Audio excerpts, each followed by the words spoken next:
Sweet naman. Ang sweet naman ni Muning at saka ni Baby.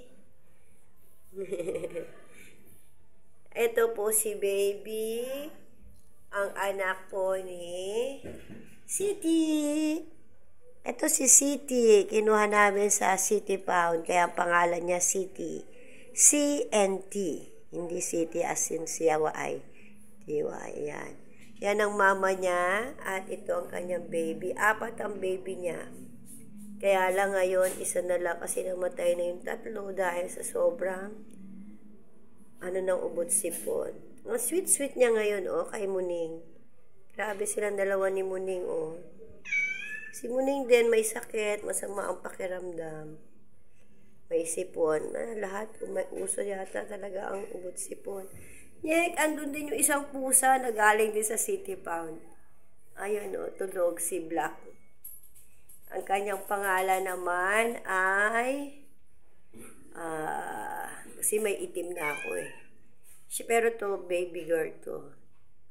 Magkatabi sila ni City matulog. Pambihira. Nilalagyan ko silang ilaw kasi malamig namatay. Tapos, eto naman po, ang pangalan naman niya, si Mommy Sweet.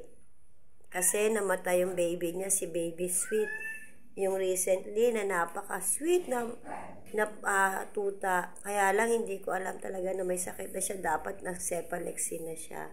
Pareho silang may sakit. Grabe ang sakit nilang dalawang mag-ina. Akala ko mamamatay na rin to si Mommy Sweet. Pero sa biyaya ng Diyos, ayan, medyo nabuhay siya. Pinainom ko lang siya ng 1 week ng cephalexin. Tapos 1 week ng Cotray. Ngayon, Ambroxol na lang siya.